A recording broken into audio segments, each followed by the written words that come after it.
Alright everyone, in this video we will look at some principles for chord voicing. How to voice your chords in a way that both helps the realism and just the orchestration and arranging part of making your track.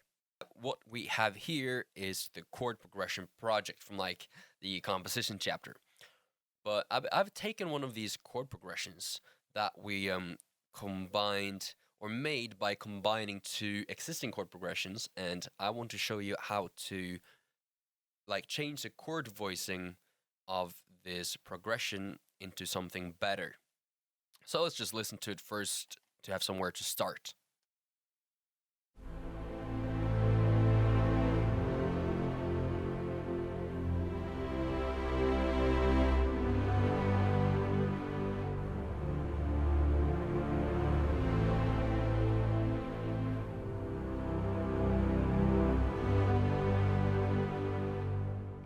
So there we have our chord progression, and it's not a bad chord progression at all. It's just that you see these chords, they're just jumping in the exact same positions from chord to chord, just jumping around with your hands on the keyboard without really having an organic way of moving from chord to chord. So what we will look at now is how to voice these chords, which means like where we put these different notes to make it sound more real and to follow some of the standards of four-part voice leading. So let's look at the basic principles here. What we want to do is to have each voice go the closest way to the next chord. So say here, from this chord, see it's jumping up like one, two, three, 4, 5, 6, 7, like 7 steps, right? And these voices are all jumping in the same direction with the same distance between the notes. What we want to do instead is to have this chord change to the next chord by going the shortest way possible. Right, so if you want to go from this chord to this chord to this chord the shortest way possible, I will have to kind of avoid these jumps. So what I see immediately, these ones are not too far from each other, so we want to stay like in this level more or less, right? So I would take this one and I would just take it up an octave, which I now hit shift and up.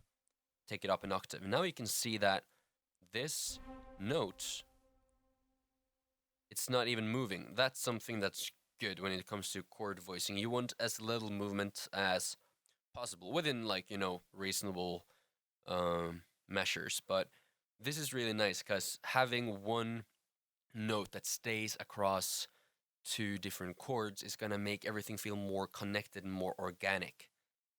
And here as well, you can see this note as well. Now only just taking this up an octave, suddenly we have two notes that are the same. They are common notes for the two chords. So it's only this note that's moving and only 1/2 step up. You see from here to this one. Only the bass that's moving, but you have to do that to change from one chord to another after all. So we have been achieving less movement here now. Let's see going to the next chord. I'll move this over here. You can see again we're starting to get less movement. Let me see if I take this one down, maybe we get even less movement going on. And you see here we got some common notes here in these two chords, and these ones are only moving down a little step. And another bonus trick when it comes to chord voicing is that optimally you don't want parallel movement, which means that all of the notes are going in one direction at the same time, like this. See that all the notes are moving downwards, and then upwards, because this kind of movement is gonna enhance the effect that you're just playing chords on a keyboard rather than a string section playing an organic harmony part. So you don't have to really overthink this too much. Sometimes you want to have some parallel movement because of the effect of it. But I mean, that's one of the main principles of four-part voicing. So what you see here is that these ones are staying. This note is going one step up, while these notes are going down. So we have like different directions of motion. You have like the one that is stay, one is going up, one is going down. To the next here, you see it stays. These are going down, these are going up. And you see to the next one, this one is staying, this one is going down, that one is going down. But it's okay, because we have like this one is, it's still staying there, so it's not parallel movement on all of them. So see, already here now, we have quite a bit of difference. We have something that's moving a lot less. It's jumping less around. And let's listen to what it sounds like right now.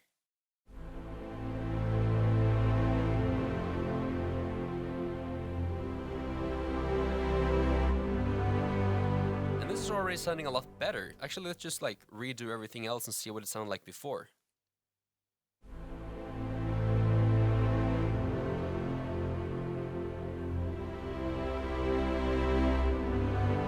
I mean, this is not too bad. Sometimes you want this kind of harmonies that, or voicings that follow the chords, like in Hans Zimmer's Time.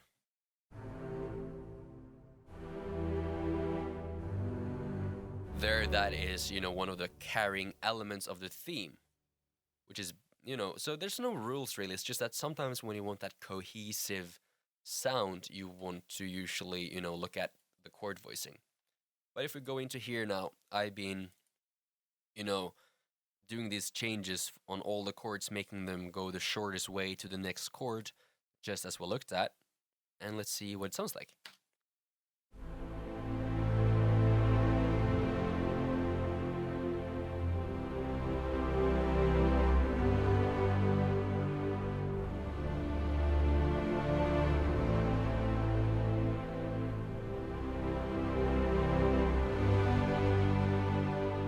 That sounds a little better. It's starting already to sound a bit more like, an actual harmony section, a string section playing harmonies rather than just some kind of string chords in a string patch with a keyboard.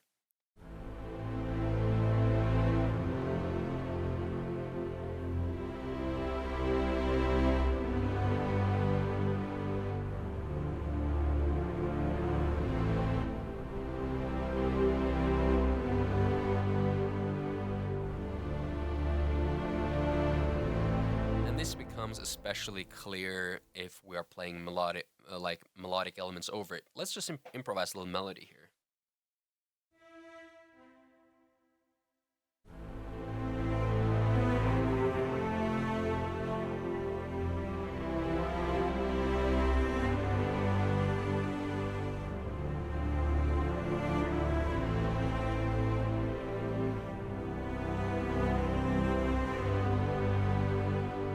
Now, it becomes a bit messy sometimes when the chords are jumping so much around, but let's try with these chords that are a bit more cohesive and, one unity.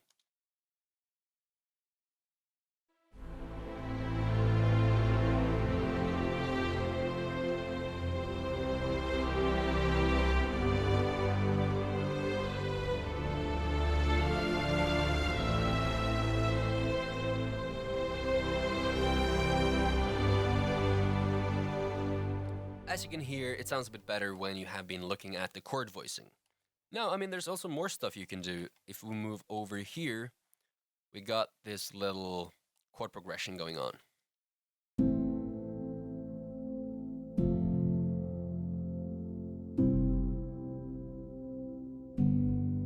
Super simple, just a completely normal chord progression. Now, what we're going to do is that we're going to step for step just, change the voicing of this progression into something better. So here I have the same chord progression in strings.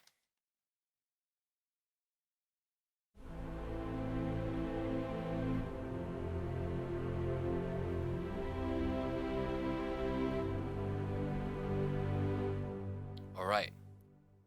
So just as we did earlier, we want to make sure how we can go the closest way to the next chord. So I'm going to keep this chord as it is. So I'm going to do like we did in the previous chord progression, which starts the same. It starts with the same 4 chords as we have here right now. I'm going to take this, I'm going to take it up an octave so you see that these are common notes. This note is just staying here for 3 chords. So I'm just going to like link those together. And the same you see happen here. I'm just using the glue tool here in Cubase to glue them together. And let's see if there's any other common notes. We seem to have one here. And that's it. But if I move this up, let's see. No. Well, let's see if I take this down, if that's really going to help anything. Not really, but you see you have now this parallel movement instead of everything going up, up, up, except with this one staying, you know, I'm taking it down so we have a bit more contrasting movements going on. And you see this one is going up here at the end, while this one is going down, so we have a little bit better voicing going on. Let's listen to this.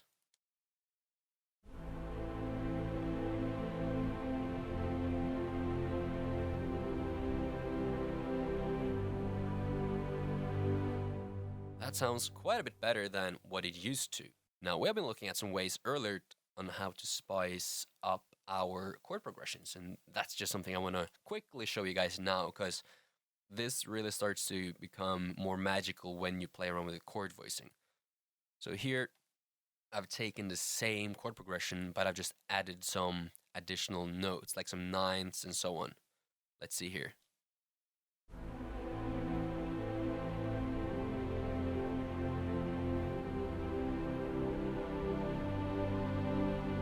It's a little bit messy, not like perfectly pulled off, but what's going on here is that I have a 9th resolution here, or like a sus2 really. That's resolving down to the roots, and then the same thing again.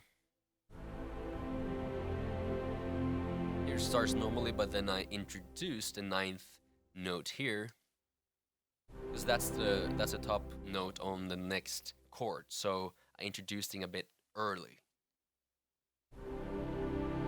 And here we have a sus4, the chord that's being resolved. I just did a little quick, super, simple little example here on how you can use the techniques we looked at earlier after you've been looking at the chord voicing to make things even more realistic. But realism is something we're going to look at in a lot of the coming videos. I just wanted to quickly demonstrate the techniques and principles of chord voicing for harmonic writing and arranging in general. So that's it for this video, and I'll see you guys in the next one.